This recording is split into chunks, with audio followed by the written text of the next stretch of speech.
27년 전 금고 털어간 도둑이 장윤자 너였구나.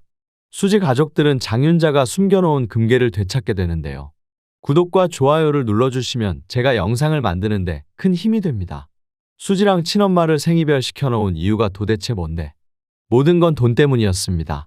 장윤자가 고향에서 만들어온 300만 원의 사채빚은 3천만 원이라는 거액이 되어 장윤자의 목을 조르고 있었는데요. 내가 빚쟁이라는 게 들통나면 이 집에서 쫓겨날지도 몰라. 장윤자는 진장수와 시어머니에게 솔직하게 빚이 있습니다. 도와주십시오 하는 대신 돈을 훔치는 것을 택했습니다. 금고에 최선영에게 줄 위자료가 있었다는 걸 기억해낸 장윤자는 진수지의 생일로 비밀번호를 맞춰서 금고에 있는 돈을 몽땅 훔치고 말았는데요. 진장수 사업이 대박났었을 때였으니 금고에는 3천만 원이 모여 현금과 금괴를 비롯해서 엄청난 재산이 들어있었습니다. 이 돈이 딱 3천만 원만 갑자기 없어지는 것도 말이 안 되고 큰돈을 보고 눈이 뒤집힌 장윤자는 집에 도둑이 들었다고 가족들을 속이기로 하고 금고에 있던 모든 재물을 훔치기로 작정하게 되는데요. 뒤늦게 진장수랑 박복선이 금고가 텅 빈 것을 확인하고 경찰에 신고를 했으나 당연히 도둑을 잡을 수가 없었죠. 누가 들어온 흔적이라고는 없는데 금괴에 발이 달렸나 날개가 달렸나. 가족들은 장윤자를 의심했지만 장윤자는 뻔뻔하게 저는 비밀번호도 모르는데 어떻게 제가 거기에 손을 댔겠어요. 그리고 저희 집 돈인데 제가 그걸 왜 손대요? 설마 지금 저 의심하시는 거예요? 하면서 거짓말을 했었던 것 같습니다. 그랬으니 최선영이 뒤늦게 찾아왔을 때 장윤자가 얼마나 놀랐겠어요. 최선영한테 줄 돈이라고는 이제 땡전 한 푼 없는데 가족들이 최선영이 돌아왔다는 걸 절대 알면 안 되니 일주일 만에 미국으로 줄행랑을 쳤던 거죠. 하지만 미국으로 이민까지 갔던 진장수와 가족들은 결국 사업 진출에 실패해서 한국에 돌아오고 말았는데요. 비비롤 사업이 그닥 잘 되는 것도 아니었는데 장윤자에게 어떻게 그렇게 비싼 모피코트가 여러 벌 있었느냐. 말이 안 되는 의문이 발생하게 됩니다. 심지어 중고가가 5천만 원이라는데 도대체 샀을 때는 얼마였다는 거냐고요. 수진의 집이 재벌집도 아니고 금매로 팔아버린 집도 10억이라는데 그 돈도 대부분 수지가 냈었다는 거 보니 장윤자가 그 당시 훔쳐놓은 금괴들이 장윤자의 사치를 돕고 있었던 것 같습니다. 27년 전 그 옛날에 위자료로 3천만 원을 넘게 준비해 놓았었으니 금괴는 지금 대체 얼마가 되어 있겠냐고요. 그리고 집이 이렇게 망했으면 양심이 있어야죠. 모아놓은 돈이라고 조금이라도 뱉어내던가. 땡전 한 푼도 집에 못 낸다고 집 나간 진나영이나 그 엄마 장윤자나 똑같은 인간들이네요. 도둑년 당장 감옥에 집어넣어야 속이 시원할 것 같은데.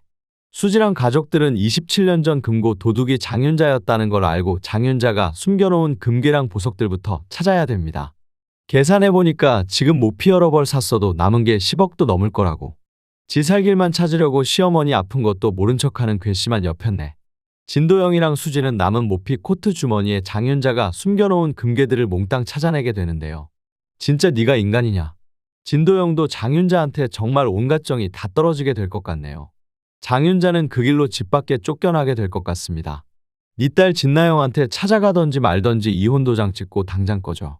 불쌍한 진수지가 아버지 빚 막는다고 의사 명의로 대출 수억 원 받고 모아놓은 돈까지 다 날렸었는데 한현성이 대신 갚아준 빚부터 돌려주어야겠죠.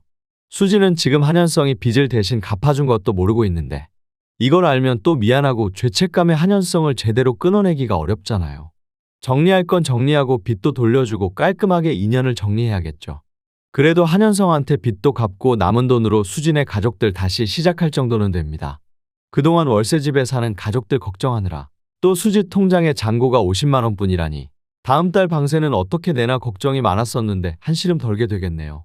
할머니랑 아버지 그리고 도영이가 그래도 잘 살아야 수지가 엄마를 찾아가도 마음이 편하죠.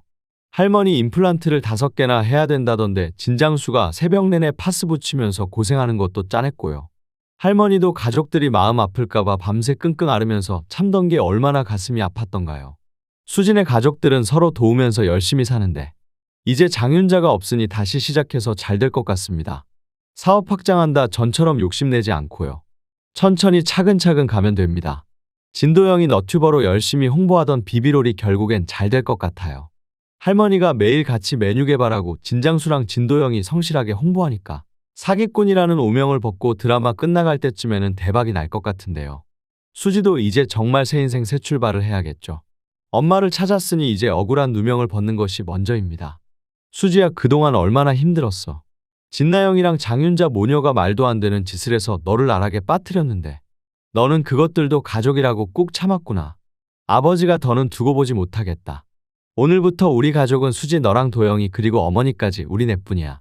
그리고 못난 애비가 더 이상 내 가족 힘들지 않게 지킬 테니까 걱정 마라. 각성한 진장수와 딸을 지키려는 최선영이 수지의 누명을 적극적으로 해명하게 될 것 같습니다. 수지는 다시 시작해보려고 용기를 냈었는데 모든 병원에서 다 거절을 당했었잖아요. 폭력의사라는 말도 안 되는 거짓말을 해명해야겠죠. 수지야 가족들이랑 같이 인터뷰하자. 그리고 리포터 진나영은 사실 진수지 동생이었다며 드디어 언론에 기사가 나게 될 것 같습니다. 왜 그동안 진수지 선생이 변명도 못하고 침묵해야만 했는지 가족을 생각하며 참아온 거였다니. 그동안 진수지를 욕해온 사람들도 이제 찍소리 못하게 되겠네요. 진수지는 해들병원에 다시 복귀를 하게 될 것 같습니다. 그동안 정신과 의사를 충원해야 된다고 한진태가 계속 말했었는데도 채우리를 비롯해서 병원 동료들은 수지가 돌아올 거라며 자리를 비워놨었잖아요. 수지가 고생을 하고 돌아와 다시 병원 의사 가운을 입게 되면 얼마나 뿌듯할까요? 상상만 해도 그날이 기다려지는데요. 수지가 돌아오면 해들병원을 둘러싸고 30년 전 도대체 무슨 일이 있었는지 밝혀내는 일이 다음 스토리가 될 것 같습니다. 그리고 드디어 진나영의 계획적인 접근을 알게 된 한현성이 진나영을 버리게 될지, 아님 진나영이 모든 게 우연이라고 매달리는데 성공하게 될지 그것도 궁금해지는데요.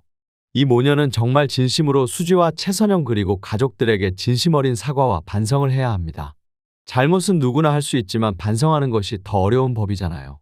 또 수지가 진심으로 가족이라고 생각했던 사람들한테 당한 배신이라서 뼈아픈 상처이고요. 그래도 가족 드라마인데 갈등과 반목하는 모습보다는 악역들도 진정으로 반성하고 바뀌는 모습이 더 보기가 좋을 것 같네요. 수진의 가족들에게 다시 해뜰 날이 오기를 기다리면서 리뷰 마치겠습니다. 구독과 좋아요를 눌러주시면 제가 영상을 만드는데 큰 힘이 됩니다. 시청해주셔서 감사합니다.